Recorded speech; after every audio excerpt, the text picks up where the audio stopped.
All right. Good afternoon, everyone, and welcome to this public briefing of the Standing Committee on Accountability and Oversight. My name is Denny Rogers. I'm the MLA for Nunavut Boot Lake, and the chair of the Accountability and Oversight Committee. I'm going to now ask the members in the room to introduce themselves for the record, and we'll follow if we have any online today. I'll start with Ms. Yakalaya. Good afternoon. My name is Cheryl Yakalaya. I'm the member for the Decho. Thank you. Good afternoon. I'm Shauna Morgan, member for Yellowknife North. Good afternoon. Thanks for being here. I'm Kate Reed. I'm the MLA for Great Slave. Good afternoon. Julian Morse, MLA for Frame Lake in Yellowknife.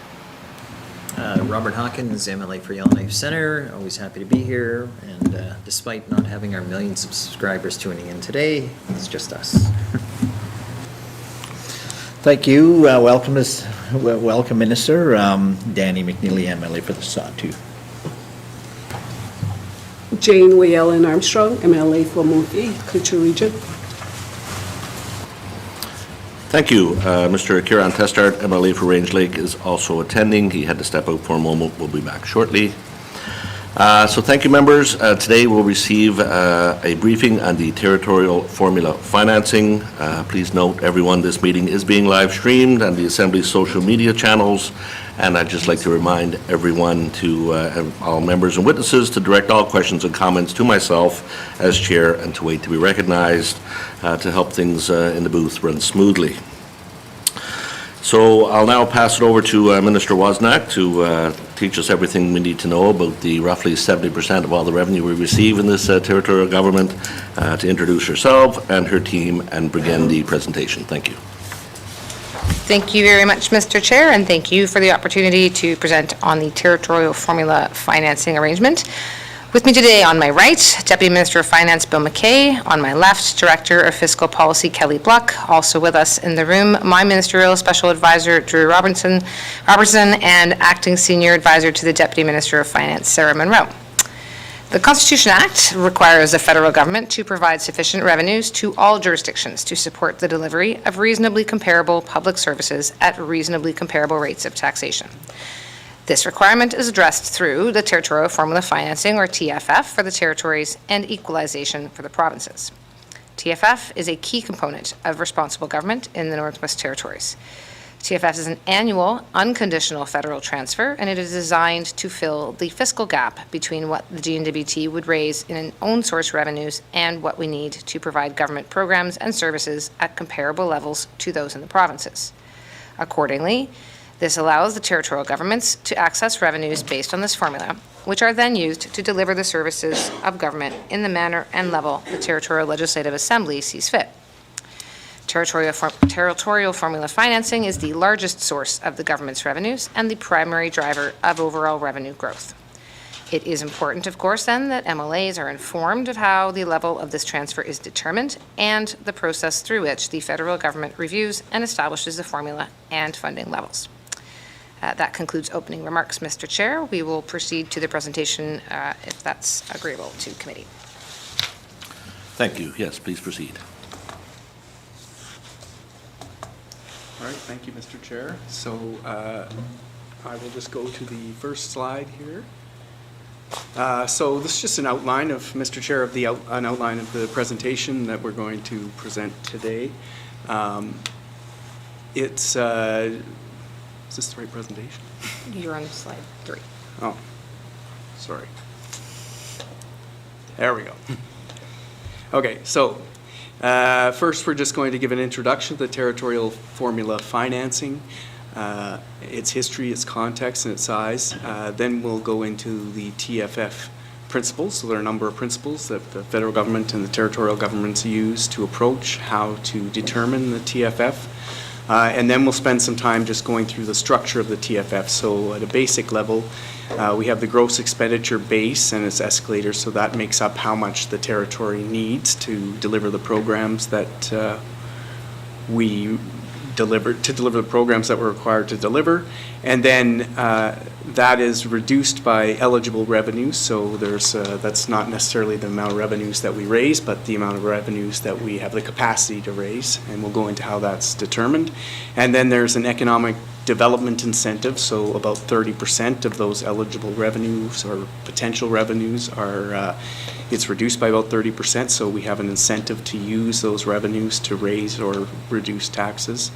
And then we'll go into how resource revenues are treated, and then talk about how the TFF responds to revenue shocks. So there may be in 1 year a specific revenue shock that increases the amount of revenues that the territory needs, and so the TFF will respond to that over time. And then finally, Mr. Chair, there's an annex attached to this presentation, and it's quite lengthy, and I don't propose we go through that slide by slide, but we are prepared to take any questions today that you might have on any of those slides, or if after the presentation, if you have any questions, you can direct them to the minister, and we can answer them. So just to go into generally what the Territorial Formula Financing is and its history. So as you know, it's a federal transfer that goes to all 3 territories, and for all 3 territories it makes up a large portion of the revenues that they have to deliver those services, and as the chair noted, it's about 70% for the Northwest Territories.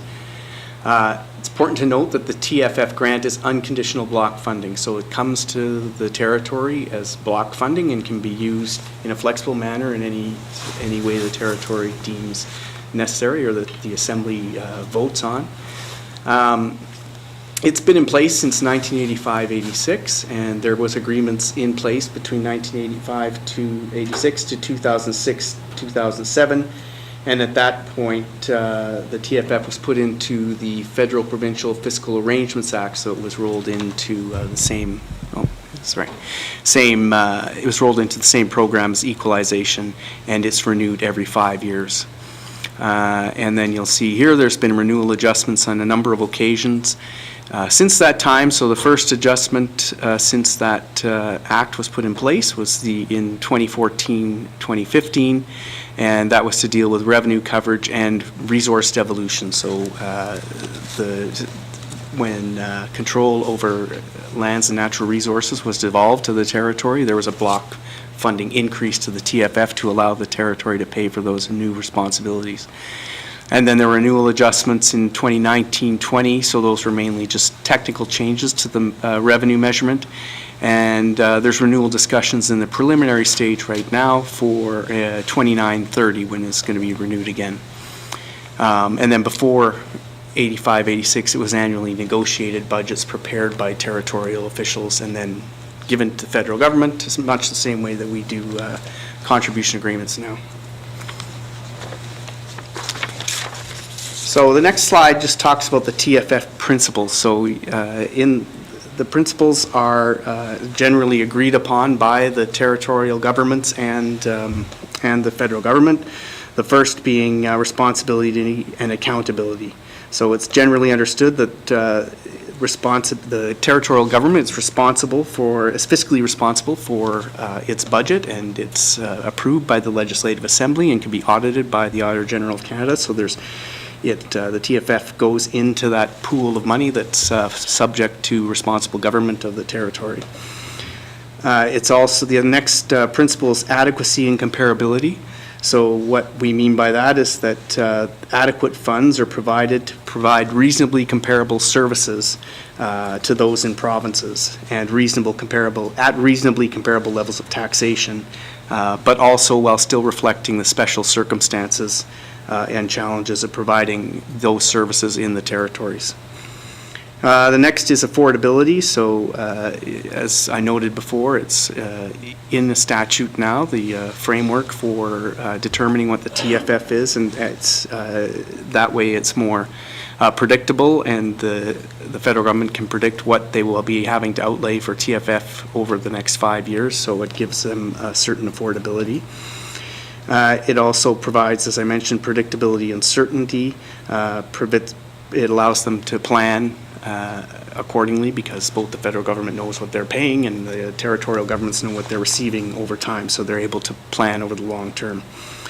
It also is neutrality is another principle of the TFF, and what we mean by that is it's the funding levels are not subject to the discretionary actions of either government. So What that means is if the territorial government suddenly raises taxes, that doesn't affect the TFF. The TFF is set for those 5 years, and it continues to be paid each year. It also provides stability, flexibility, so the TFF can adapt to changing circumstances, such as, for instance, if we sign a self-government agreement and we have to start funding smaller governments, so obviously with economies of scale, that'll cost the government of the Northwest Territories more than it would just to provide those services from the GNWT, so the TFF can adapt to that. Or if certain responsibilities are devolved down to the territorial government, the TFF can be adjusted accordingly, so it's flexible in that respect.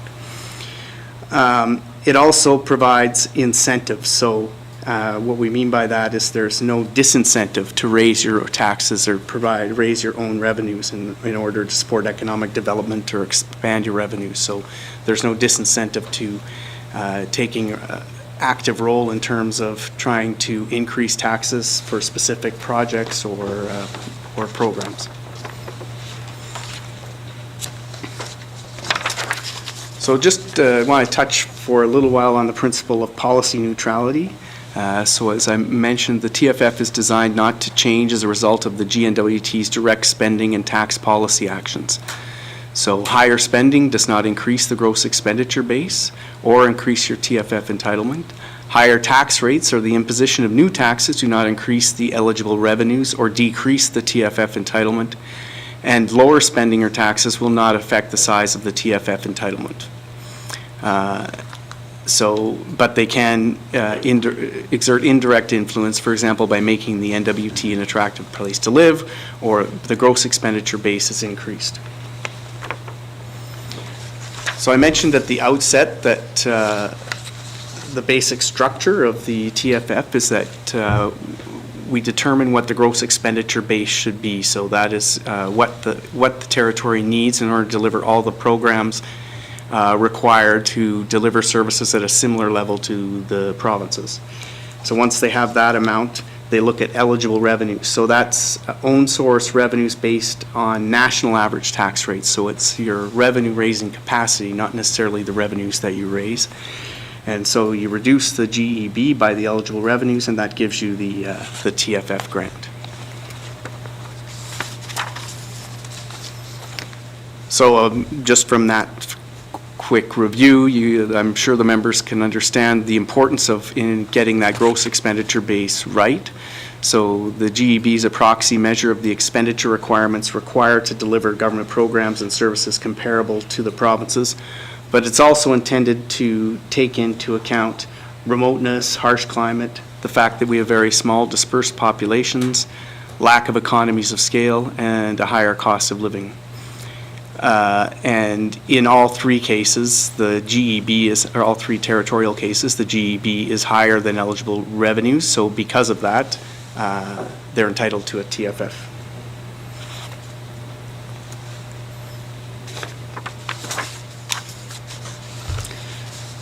So just to talk for a minute about eligible revenues. So that is a measurement of the GNWT's revenue raising capacity. As I mentioned before, it's not the actual revenues, it's determination of what the capacity of the territory is to raise revenues.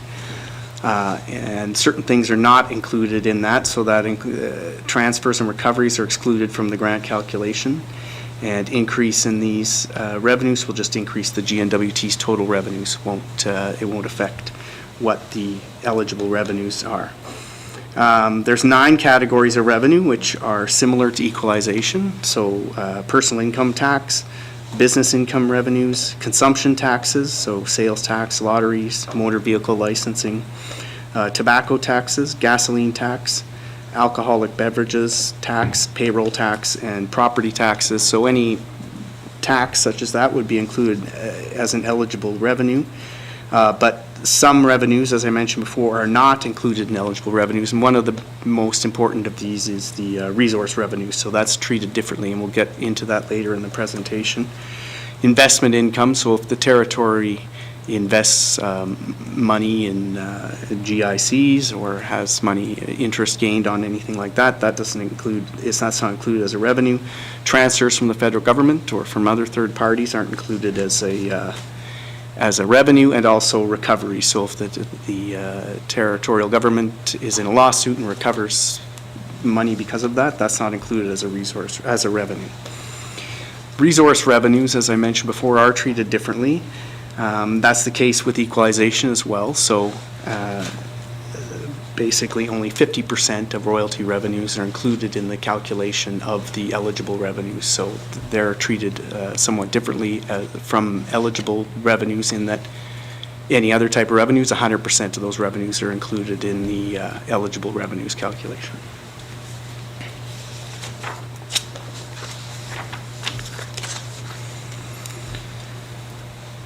So eligible revenues under the representative tax system is a key concept in measuring the ability to raise revenues. So as I mentioned, it's the revenue capacity. So that's not necessarily how much the territorial government is raising in revenues, but how much they're capable of raising. So the way that is determined is, so for instance, if you want to measure the actual own source revenue, that's just look at your actual tax revenue, and that equals your own source tax revenue. But if you were looking at eligible revenues, so that's under the representative tax system, that's your own tax base standardized according to the representative tax system times the national average rate. So basically that's an average of the national tax rate. So that's how they measure what the territory is capable of raising, is they look at the average tax rate across the country. So if the territorial government charges less than that, then their eligible revenues will be a little bit higher than what their actual revenues are. But then also, as I mentioned before, there's an economic development incentive, and that means the EDI removes 30% of the eligible revenues from the TFF calculation. So once we determine what the revenue raising capacity of the territorial government is, that's reduced by 30%. And the reason we do that is, the reason the formula does that is to incentivize the territorial governments to, or to not disincentivize the raising tax rates in order to address certain issues. So there's a couple of examples here. So if the NWT tax rate is equal to the national average tax rate and the tax base is the same as the representative tax rate, then the eligible revenue is reduced from 100% to 70%. So that's sort of a simple way to look at it.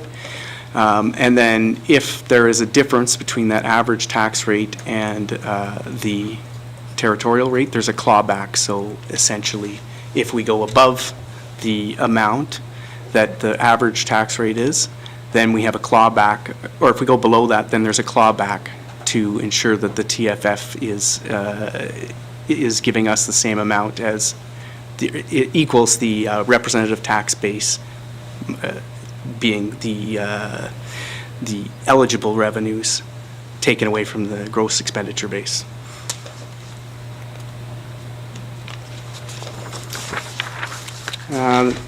Then finally, we'll just talk for a bit about revenue shocks. So if there is a certain revenue shock, and in this example, there's a shock to the revenues of $100 million, that can be accounted for through TFF, but they do it over, a response is done over 3 years. So the single annual calculation uses 3-year moving averages of data, lag 2 years behind to provide predictable and stability to the government, so that if there is this, if there is a revenue shock, that is accounted for, but it's done over time so that it's not, it's more reflective of what that shock is.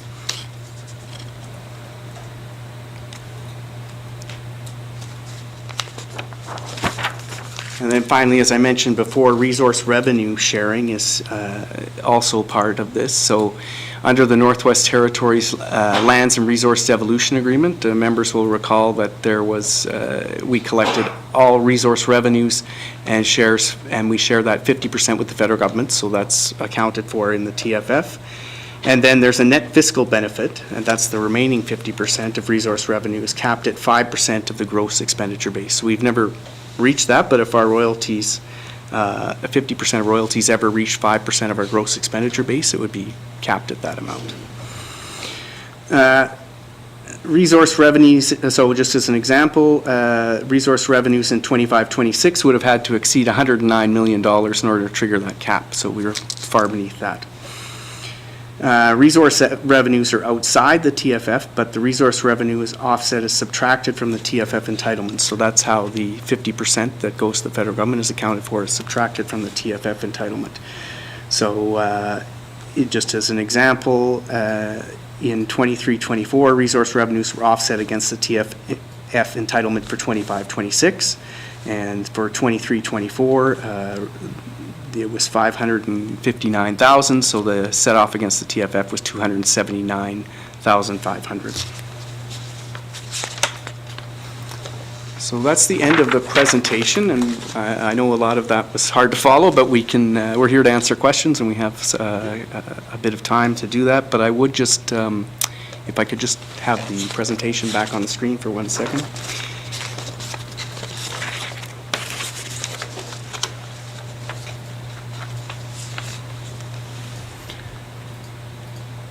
Thanks. Or maybe we don't. Okay. I thought the annex was also on the screen, but there is the first page of the annex. Oh, here we go. Okay. So I think this gives committee, Mr. Chair, a good sense of how TFF works in a real-time example. So for 25-26, our spending needs were deemed to be $2,190,000,000. Our eligible revenue, so that's not necessarily what we actually raise, but our revenue capacity, that's $386 million. And then the resource revenue offset, as I mentioned before, is about $280,000. So all of those are deducted from the spending needs, or the GEB calculation, and then that comes up with the TFF grant, which is $1.8 billion. So anyway, I thought that might give committee sort of as a summary how it worked in 25-26, and maybe give you a little more insight into how all these concepts are applied on a practical basis. But that marks the end of the presentation. So as I mentioned, the minister and us are here to take any questions committee might have. Thank you. Excellent. Thank you very much for that presentation. Certainly very interesting. I have already a list of some members who have some questions they'd like to ask. I'll start with Mr. Hawkins. Thank you, Mr. Chairman. A couple areas, and I'll just squeeze them all together. How do we work with, or how do we develop eligible revenues on one of the conversations? The other area of concern, and I'll just throw it out there at the same time, is population growth and assessment, because growth and assessment are one and the same, although they're not the exact same thing per se, but we need more people in the Northwest Territories, but current and accurate assessments of who we are and what we represent in the sense of size and magnitude have a fundamental foundational role in these types of things. So I got two challenges here, the eligible revenue category, on how do we deal with that one, and how do we expand it or work it in our area or favor, and the other aspect, of course, is around population. Thank you. Thank you, Mr. Hawkins. Minister Wawzonek. Thank you, Mr. Chair. So the eligible revenues, if I understand correctly, the idea being how do we get more grant based on get more, okay. Well, Mr. Chair, let me see if Kelly wants to. Okay. Thank you. Mr. Hawkins, clarification. Well, the challenge of the eligible revenues is everyone knows the feds expect us to bring so much money to the table, and that's part of the problem, which is we only have so many revenues we can keep taxing the heck out of or trying to raise. So that's fundamental to the offset of the grants, as you folks know better than anyone. So how do we deal with that problem and challenge to work it in, like how often is that discussed to work in our favor or to fix our challenges between the funding gap? Thank you. Thank you, Mr. Hawkins. Minister Wawzonek. Kelly Buck, please, if I could. Okay, Ms. Buck. Thank you, Mr. Chair. If you go to the principles of formula financing design, the eligible revenues are to be representative of what we could raise on our own at national average tax rates. So within when we negotiate, we do talk about the uniqueness of our revenues and whether or not the representative tax system should be considered in ours. So as an example, in the last renewal, the federal government was looking at the alcohol tax base and felt that they should change it because it wasn't really representing what every province on average was taxing alcohol. And we went back to them and said, yes, but we have these social issues in ours, so we are taxing our hard liquor higher, and we have a different base for this. They accepted our argument, and we, as a result, under our eligible revenues, our alcohol tax base is not the actual representative tax system that you would find in equalization. It is slightly different, and it means that it saves us, on average, $2.4 million a year. So they're still thinking we're still the average of the national average, but the tax base itself is more representative of what the territories are using to tax on alcohol. So that we do that at the margin, so that adds $2.4 million is not very much money in the scheme of things, but it means that, like under formula, we get $2.4 million more. So we argue that at a very technical level. But to increase, what I think you're asking is, how do we get the eligible revenues? You want to increase your tax base. You have to, under the principles, you have to tax at national average tax rates you're just obliged as a responsible government to do that. Now you can tax higher, or you can choose to increase your tax base. And if you're increasing your tax base, chances are you're increasing your population as well. So you're growing your economy, you're getting your own source revenues, and that's what a responsible government is trying for. So what you're really wanting to do is not maximize or minimize the amount of eligible revenues that's taken off your formula. You want to maximize your own source revenue, so you actually get rid of the grant and become have territory, if such a thing would be possible. Is that what you're looking for? Okay. Thank you. Do you have a follow-up, Mr. Hopkins? I do in two subject areas, but I can't help I feel I'm baited in the opportunity of how do we do this? Or how do you see a roadmap to getting a better success out of this? So these adjustments, be it population and that interrelationship of them. Because I mean, I think we could have territory, not at the current trajectory, but how do you see us convincing Finance Canada to turn that around for us? Thank you. Minister Wawzonek. Yeah, thank you, Mr. Chair. And so I think there's two parts to it. We can go to Finance Canada again and arguably try to say, based on the individual, and I'll just say slide 20, if people are referencing the presentation, does go through what the different the average tax base numbers are, and the average that we get. So if you want to get into the weeds of what how they break down what they charge or what they consider to be the national average tax rates are in the presentations. Tinkering on that would be the argument to be had, or the discussion to be had with Finance Canada. The question of if we want to increase our economy, thereby increasing the number of corporate taxpayers, for instance, or the number of personal taxpayers, for instance, other consumption taxes. If we have more people paying more taxes or more entities paying more taxes, that piece, that's probably more of an us question, in the sense that it's not necessarily Finance Canada that would be able to answer how we bring more people to the territories, how we open more businesses in the territories, how we open larger corporations in the territories. That's definitely an us question, and there's obviously been, I shouldn't say obviously, there's been various attempts at increasing the population over time, none of which have seen much change, and our population is fairly stable and has been stable for some time. So, yeah, discussions with Finance Canada, again, probably a longer issue, and one that we'd want to discuss with the other territories too, that we want to not be out of sync with what they're doing. I don't know if there's anything you wanted to add. Okay, that's all. Thanks, Mr. Chair. Thank you. We'll come back for round two. We'll come back for round two, and That's fine. okay. We'll move around to Ms. Reid. Thank you. Thank you, Mr. Chair.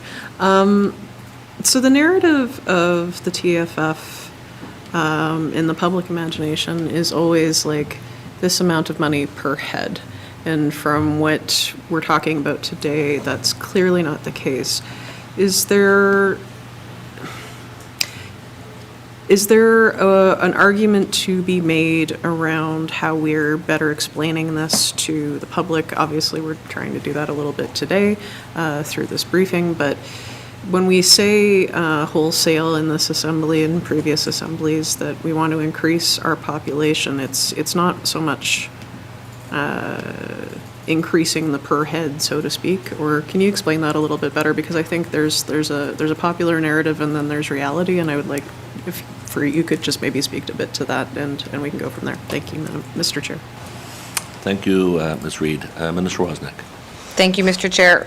Yeah, I mean, I don't disagree that it's the gross expenditure base calculation is, at times population, but yeah, that's not the whole of the calculation. Obviously, the whole of the calculation is more complicated, and I mean, there's certainly, some discussion to be had whether, at times, I don't even want to sort of say the numbers that it articulates at. I've actually, over the last few years, tried to get away from let's just pick a number in the sky, it's $30 a head. It's not.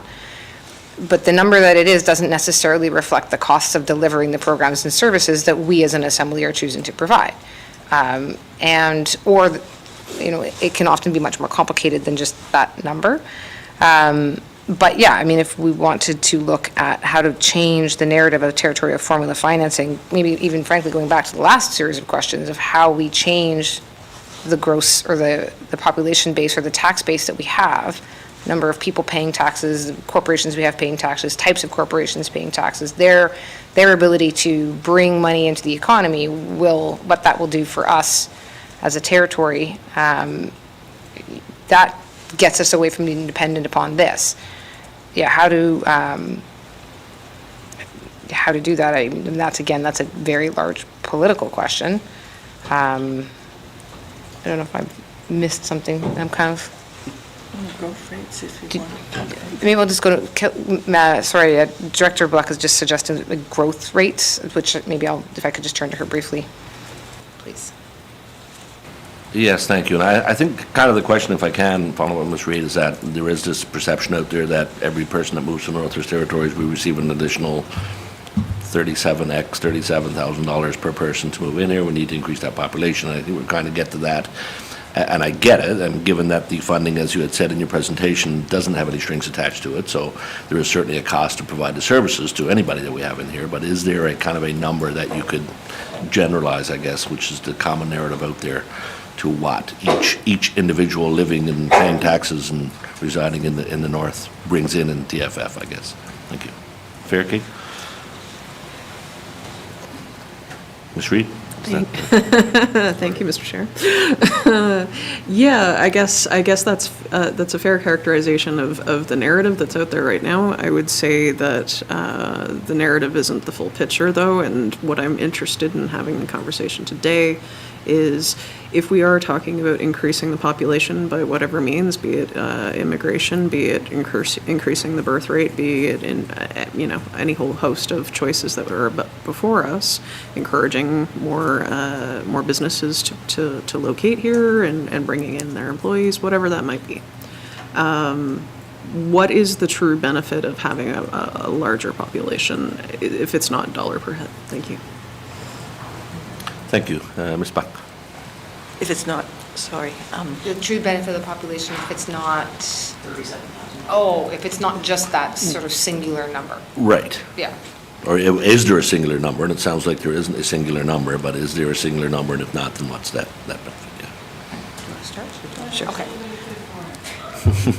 So the singular number would be our gross expenditure base per capita, right? So that would be right now about $43,000 a year. So as a simple thing, we say, for every child born, you're getting another $43,000 on your grant. But that's not exactly true, because the gross expenditure base itself, again, is a proxy for expenditure need. It grows with the provincial local government spending across the nation, right? So, and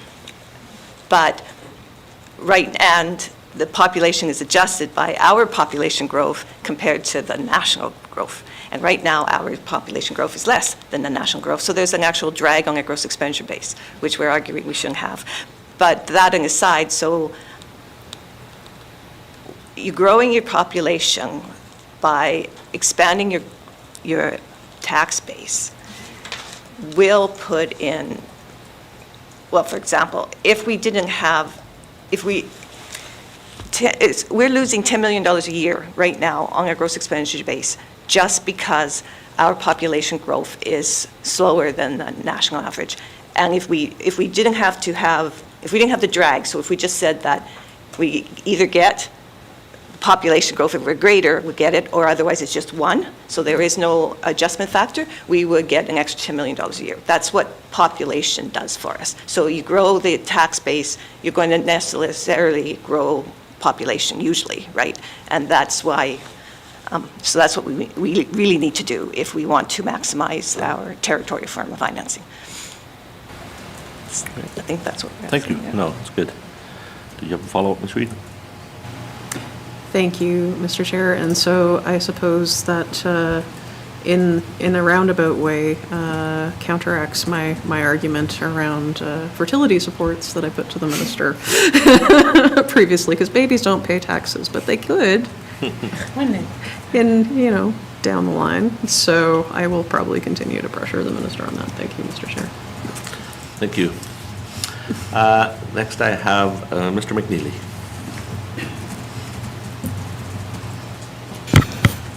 Thank you, Mr. Chair. I'm just looking on the bottom right of the deck here, page 12, on resource revenue sharing.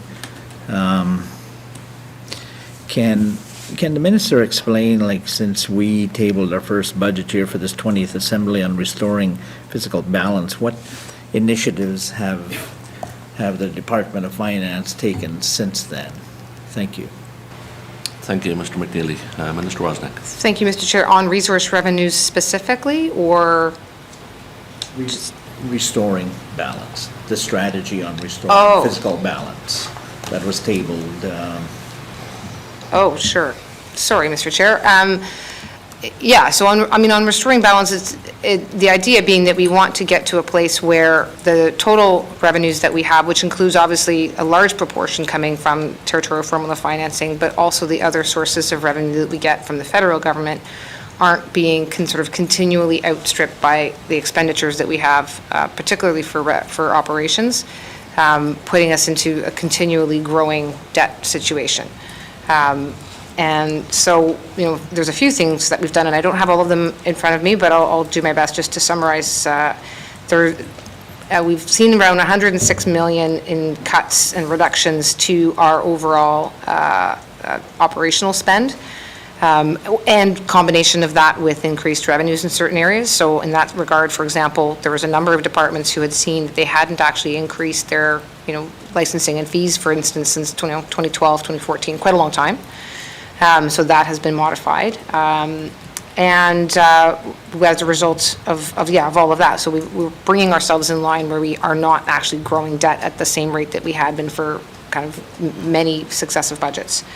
Let me just stop there, Mr. Chair, but that's kind of a key example of where we've landed on that one. Thank you.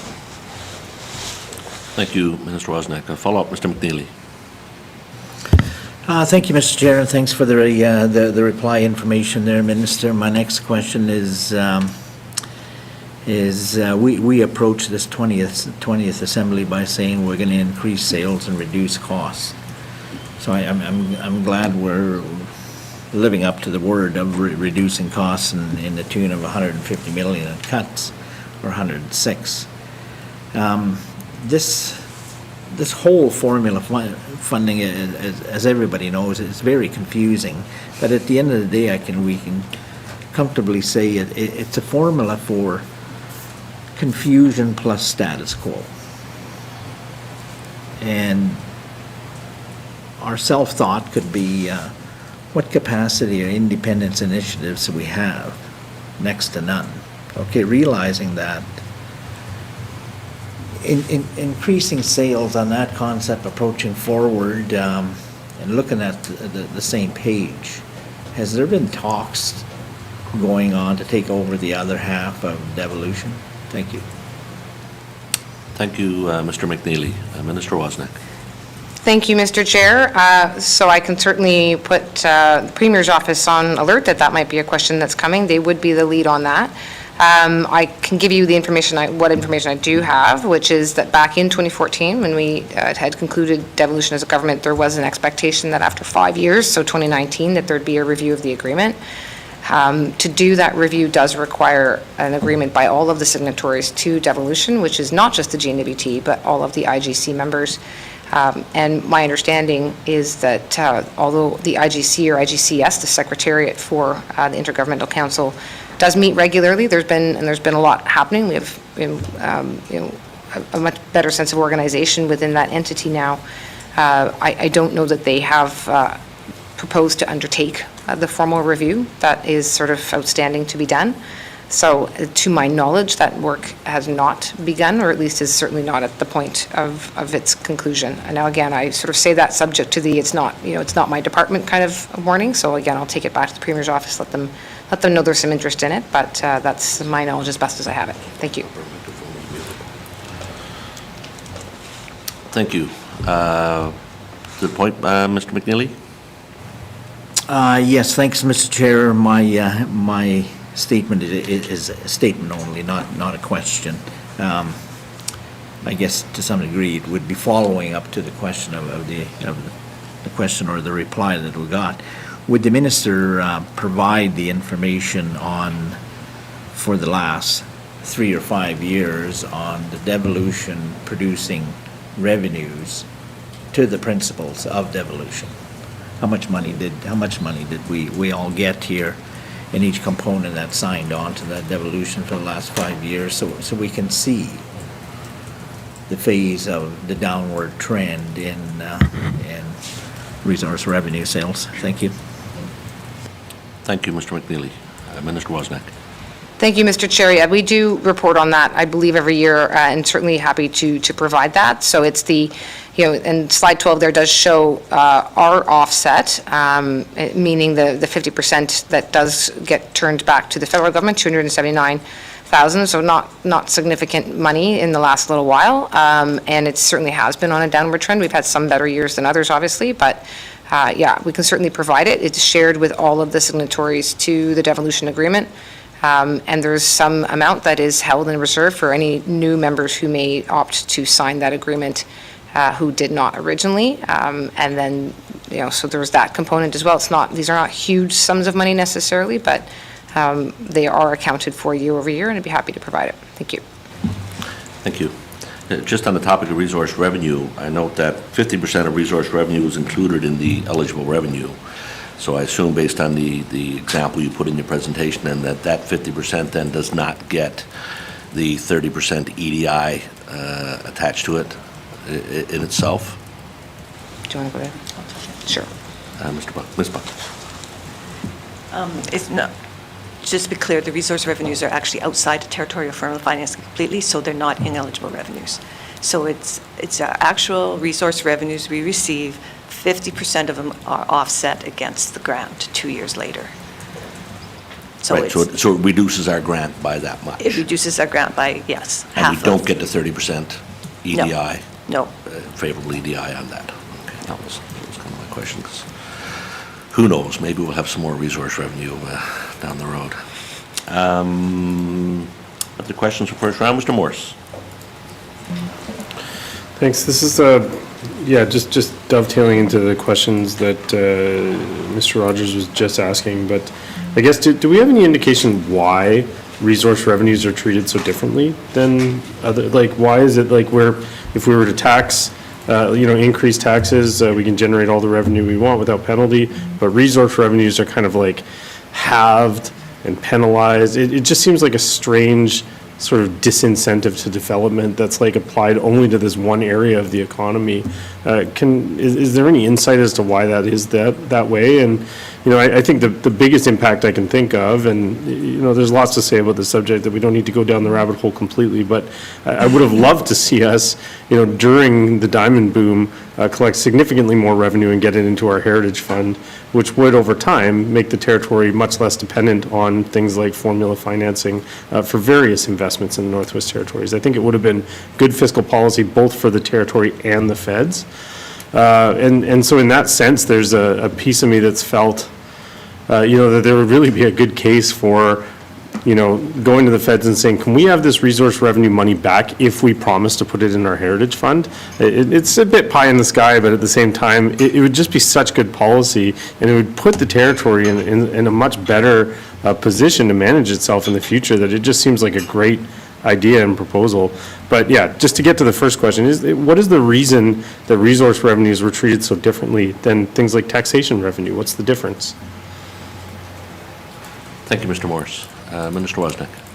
Thank you, Mr. Chair. It was done in a similar way to the way in which provincial resource revenues are dealt with under equalization, but I'm not an equalization expert, so perhaps I'll see if Director Buck wants to add something. Director Buck, thank you. Again, it goes back to, thank you, Mr. Chair.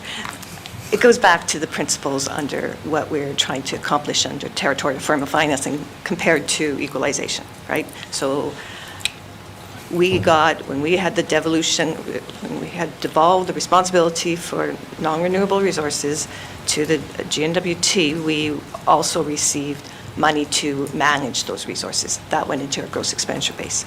So again, it becomes part of the TFF, which is the same thing as providing equalization to the provinces that need it. Now, under equalization, resource revenues become a very difficult thing to measure, because how do you get a national average for a resource revenue? You can't, because certain ones, oil and gas, have different kinds of treatment than a mining industry, and there's been lots of studies about how we do this under a representative tax system. Do you measure the economic rent? That is what every province is trying to do, but some of them do it through taxes or like a production tax type thing. Some do it through royalties. How does it work? So what they've done is they've said your revenues to equalize, because resource revenues also means that your expenditure need under the provinces also goes up, because you have to manage those resources. Yeah. And a lot of expenditures happens for that. So we will only include resource revenues to be equalized to 50% of them. Otherwise, you would get this diseconomy where people would be with no resources would be equalized way more than they ought to be. Because there is no expenditure needing equalization, right? It's just comparable tax rates, ability to raise revenues is what you're comparing to. But if you're including all these resource revenues that raise up the amount that is the tax level for all the provinces, but you actually are in a province where you don't actually need that kind of those revenues because you don't have those kind of expenditures, well, then you're not being equalized, right? So what the decision was 50%. So under formula, when it comes to us, and we're trying to be treated like the provinces, except for we also have the expenditure need component, well, then we're going to be treated the same. 50% of our revenues go into or taken off of our grant is essentially the reason why. And that's the same reason why we actually have a cap.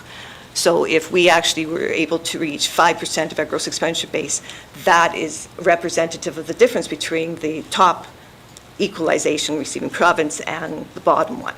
And so, and which changes over years, but that's irrelevant. We just got the 5%. And that cap is also to make us be treated the same as a province. It's just that we don't reach the cap ever, so it's immaterial. But the short answer, which wasn't a short answer, is that we're trying to be treated the same as the provinces, because that's what the principles of this transfer are about. Thank you. You have a follow-up, Mr. Morris? Yeah, sure. I mean, I guess the one of the obvious questions for me is, is that 50% rate and the cap that we have mirrored in the other two territories? Thank you, Mr. Morris. Director Buck. No, because number one, the devolution agreement hasn't happened for the Nunavut yet. And for the Yukon, they negotiated theirs a long time before us, and they have a different system. They can go into our system once they choose to do so, but right now, theirs is, they have 100% of their mineral resources up to $3 million. And after that, it's all taken away. And there's a graduated scale for their oil and gas, but right now they don't have that much in oil and gas. Great, thank you. Anyone else for first round? If not, I'll go into round two. I do have Mr. Hawkins, I think, has a couple of questions he'd still like to ask. Mr. Hawkins. Yeah, thank you. I was more talking earlier about how do we make some adjustments that lean towards making our economics better. That's more what I was going in response to your earlier question, but that's fine. I mean, we've had so many, we'd have to go back to the question and go through it, so that's fine. The next area of concern or question to flesh out a little bit more is that the EDI is set at 30%, I think it was, and is there any way to sort of say, can we get a better result? I mean, one could say, well, let's make it 50%. Would it have an impact on us, or would we lose elsewhere? In other words, because I mean, it constantly feels like a house of cards. Every time we ask for one improvement, they take something else away. So I mean, it's just, it's reminiscent of the state wants to keep us at a certain position, and sure, we'll change this, but we'll take this out. So, in other words, are we ever really ahead? And that's the fundamental challenge. So, if we advocated on making adjustments to the EDI, could we see any improvements? Thank you. Great, thank you, Mr. Hawkins. Minister Wawzonek. Let me turn that one to Director Black, please. Director Black, get that EDI up to 70%. 100%. Well, thank you, Mr. Chair. It would be nice if we could do that, but we have to be careful with the EDI because when it was negotiated 1,000 years ago, it was also had to be revenue neutral because of the principles under which formula financing is generated. So we could ask for a 50% EDI. That would mean that we would reduce in the first year to make it revenue neutral if we weren't able to get them to just reduce it. But like in a negotiation, chances are they say, okay, it has to be revenue neutral in the first year. That means that you would pay for it by reducing your gross expenditure base. And that means that you need to grow your eligible revenues or your tax base faster than provincial local government spending, adjusted for population. Otherwise, it's costing you. So, and frankly, how do I say this? We don't want our formula financing to be just a welfare check, right? So I don't think it's a good idea to be looking at what we can do to enhance our formula. What we should be looking for is what we can do to grow our economy, so our own source revenues. And you can negotiate on nickel and dime on the Territorial Formula Financing, but in the end, because the federal government is also looking at the principles, which include affordability, it's very difficult to get extra. It is like a welfare check. Are you going to be able to negotiate just to give us more money? It's supposed to be a partnership. The TFF is supposed to be part of a responsible government initiative, right? You get this amount because this is your expenditure need, but you have to, the contract is that you are going to be responsible and raise your own revenues on your own people to the basis of your ability. Is that what we were trying to say? Yeah. That was an excellent answer. I think the newly minted Prime Minister has talked about energy corridors, so you never know. Maybe we can find some ways to increase our own revenue. Mr. Hawkins, back to you.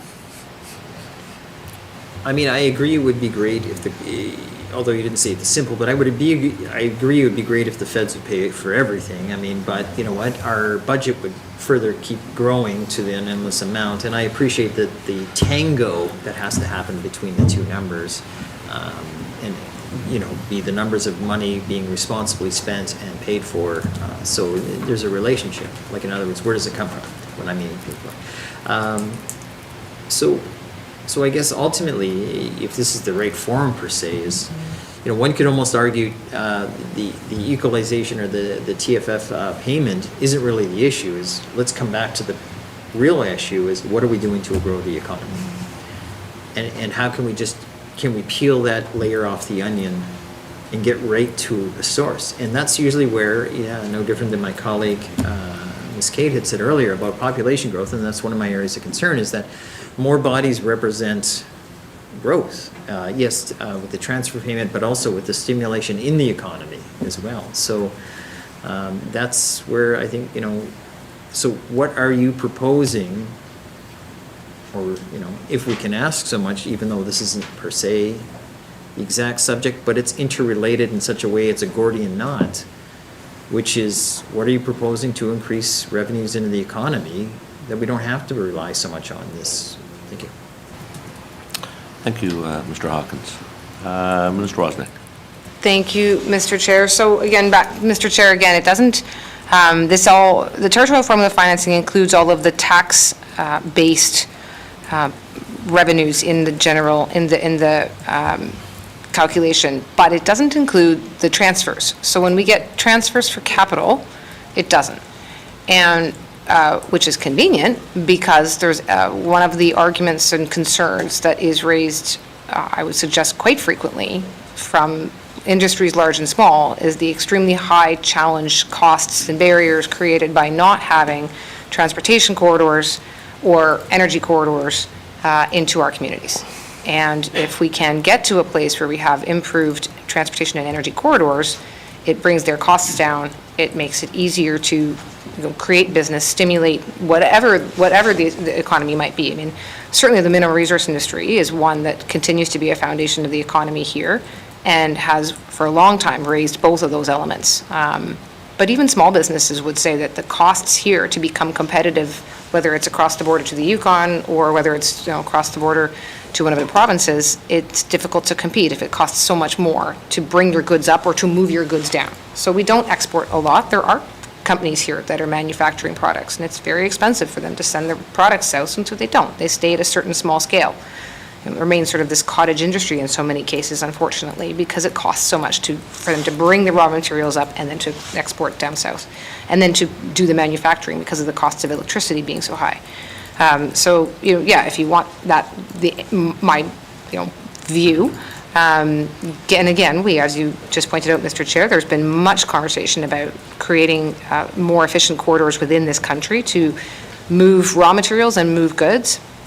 The North is a vastly underexplored, under-opportunized location from the perspective of both moving goods up to here, to the benefit of the population that is here and to the improvement of the sovereignty of the population that is here, as well as to turning around and getting the goods down south. Not only raw materials, but everything from the salad dressing from bullocks to whatever might be built. I mean, arts and crafts materials, right? There's so much up here. So I would say more transfers in the form of infrastructure transfers, which won't affect this immediately, but have the long-term benefit and could well bring population up and so on and so forth. Thank you, Mr. Chair. Thank you. Ms. Yakalea, you have a question. Thank you. Yeah, I agree. We don't want to be given a welfare check for things that we could do ourselves. So if it's in our benefit to grow our economy, our communities need all the support they can get. They need support in development and systems development. So they need all kinds of support to be able to assist in growing our economy.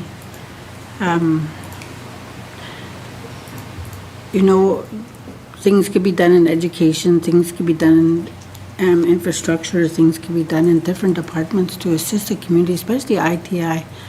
We have tourism could be one thing that we could focus on.